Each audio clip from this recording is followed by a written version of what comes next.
Hello, आज की video में हम लोग बात करेंगे कि जो मल्टीपल चॉइस क्वेश्चन है, ख़ास तौर पर आपके एसी ब्रिजेस के साथ में उन पे।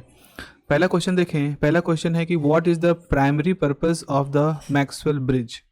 मैक्सवेल ब्रिज का मेन पर्पस क्या है। तो अगर मैं आपको मैक्सवेल ब्रिज का डायग्राम बना के दिखाऊँ तो आपके पास ब्रिज अरेंजमेंट इस तरह से होता है। एक वेरिएबल कैपेसिटर यहाँ पे होता है, उसके बाद फिर आपके पास यहाँ एक कॉइल होती है, फिर एक रेजिस्टेंस होता है, फिर आपके पास एक रेजिस्टेंस होता है। ये हो गया R1, ये हो गया R2, वेरिएबल कैपेसिटर है तो C। उसके बाद फिर L हो गया, R3 एंड R4। ये होता है अरेंजमेंट। ऑब्वियस बात है, यहाँ पर हेडफोन लगा रहेगा और फिर बाहर से AC सोर्स होता है। तो इसका जो मेन पर्पस होता है that is the measurement of this inductance. ये जो इंडक्टेंस आपने यहाँ लगा रखा है, इस इंडक्टेंस को मेजर करना इसका मेन मकसद होता है। तो ये लिखा है measurement of the inductance.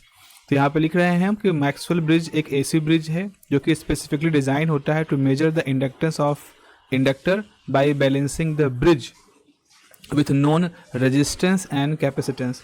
Formula क्या होता है, आप अगर L निकालना चाहते हो तो L की वैल्यू क्या हो जाएगी, आपके पास ये नॉन कैपेसिटर है C, उसके बाद फिर आपके पास R1 और R4 ये अपोजिट साइड के होते हैं, इनको आपको मल्टीप्लाई कर देना है। सो इस तरह से आपका इंडक्टेंस को मेजर आप कर सकते हैं। अगले क्वेश्चन की तरफ जाते हैं। अगला क्वेश्चन ये है कि which components are typically found in the Maxwell bridge. Maxwell bridge में कौन कौन से कंपोनेंट होते हैं। तो डायग्राम आपने पहले देखा है, इसमें रजिस्टर भी होता है, इंडक्टर भी होता है और कैपेसिटर भी होता है यहाँ पर।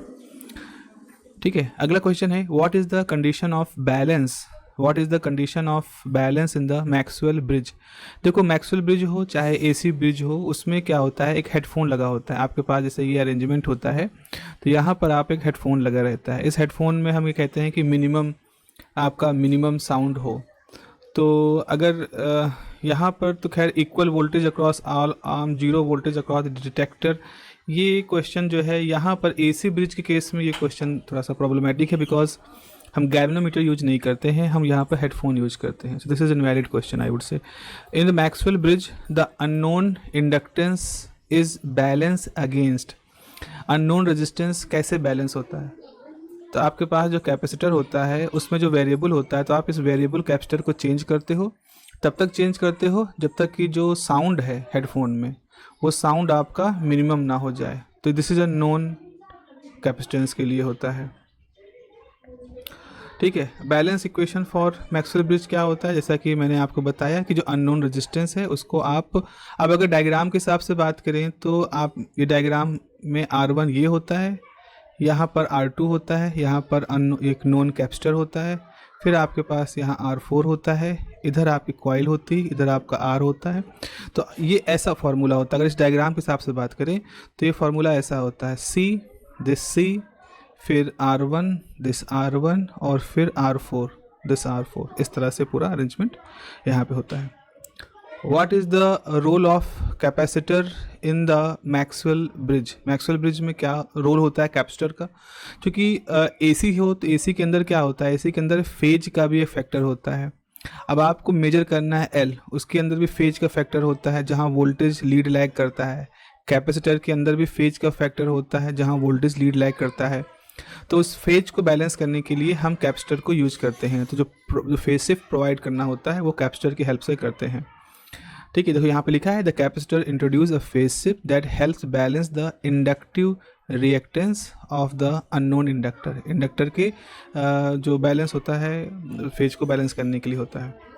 Maxwell bridge is suitable for measuring. किस चीज़ को मेजर करने के लिए यूज होता है। देखो, मैंने बताया था आपको कि क्यू फैक्टर की बात होती है।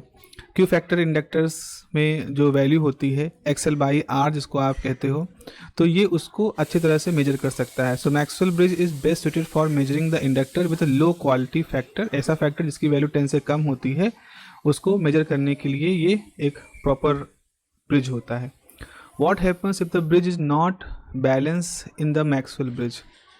अगर नहीं है तो आपका डिटेक्टर में कोई नॉन जीरो वोल्टेज नहीं होगा, या इसका ऐसे होता है कि no sound minimization, no sound minimization would observe. Sound minimization आपको नहीं दिखाई पड़ेगा अगर आप इसको ऐसे करते हैं। तो ये लिखा है कि अगर अनबैलेंस होता है तो जो हेडफोन के अंदर साउंड होता है वो मिनिमम नहीं होगा।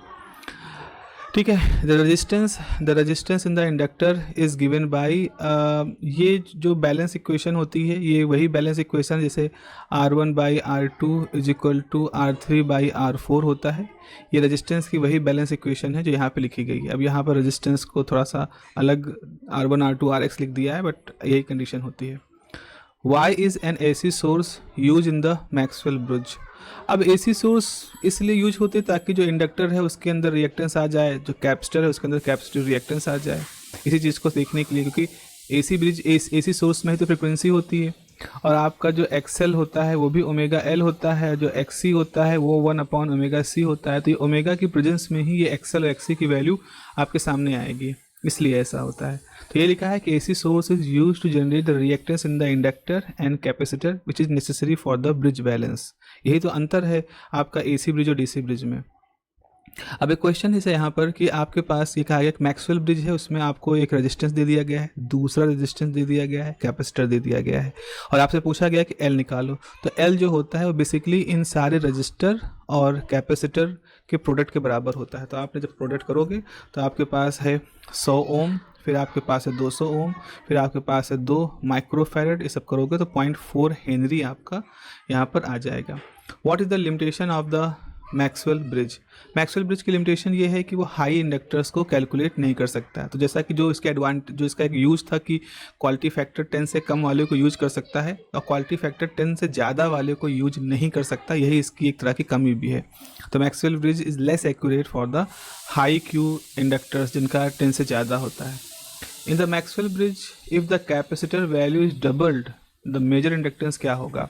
तो मैक्सवेल ब्रिज में जैसे L बराबर मैंने बताया कि C रेजिस्टेंस R1 R4 होता है।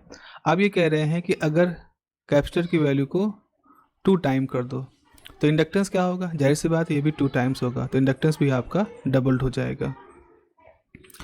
14th क्वेश्चन है which detector is commonly use in the Maxwell bridge? तो मैक्सवेल ब्रिज में हेडफोन को एज अ नल डिटेक्टर हम लोग यूज करते हैं। For precise measurement using Maxwell bridge the frequency of AC source कैसी होनी चाहिए?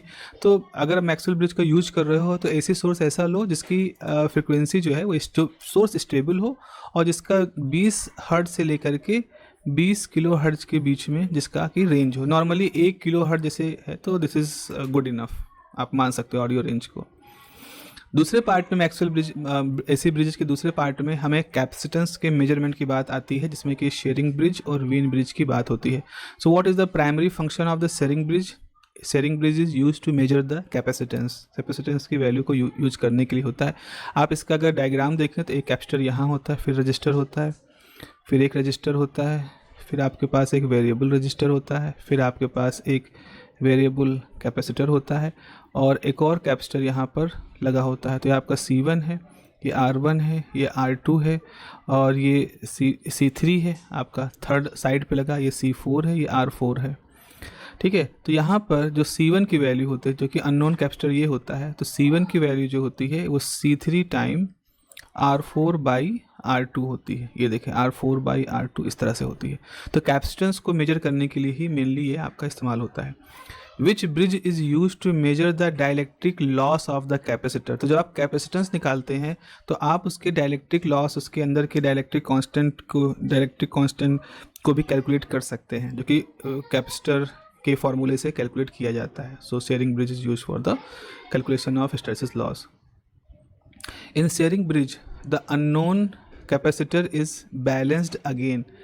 देखो अननोन कैपेसिटेंस क्या होता है, मैंने बताया आपको, एक कैपेसिटर ये होता है, फिर रजिस्टर है और दूसरी साइड पर एक रजिस्टर एक ये होता है। तो ये आपका नोन है, ये आपका नोन है और ये आपका अननोन होता है। तो यहाँ पे नोन कैपेसिटर के अगेंस्ट जो है इसको हम लोग बैलेंस करते हैं। फार्मूला आपका क्या होता है?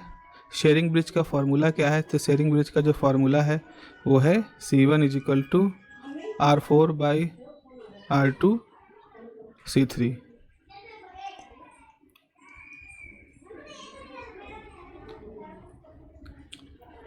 डिसिपेशन फैक्टर क्या होता है? डिसिपेशन फैक्टर की वैल्यू होती है ओमेगा टाइम C4 R4। ठीक है, ये है, ये फार्मूला होता है, इसको आप लोग नोट कर लीजिएगा। वेन ब्रिज का काम क्या होता है? Wien bridge is primarily use to measure the capacitance and the frequency, दोनों के लिए ये आपका यूज होता है। The balance condition of the Wien bridge provide both resistance and capacitance. जब बैलेंस कंडीशन होती है तो आप इसमें कैपेसिटेंस को भी साथ ही साथ निकाल सकते हो और रेजिस्टेंस को भी आप निकाल सकते हो, फ्रिक्वेंसी को भी आप मेजर कर ही सकते हो। It's a multipurpose kind of thing. अगर व्हीन ब्रिज के फार्मूले से हम फ्रिक्वेंसी निकालना चाहें तो फ्रिक्वेंसी का फार्मूला होता है 1/√2 पाई RC। ये this is the formula for the Wien bridge, यानी कि 2 पाई f, यानी कि ओमेगा बराबर 1/RC होता है। ठीक है, अगला क्वेश्चन है कि Schering bridge is particularly use for the high voltage capacitor testing. ये इसकी स्ट्रेंथ होती है कि हाई वोल्टेज कैपेसिटर को इससे हम मेजर कर सकते हैं।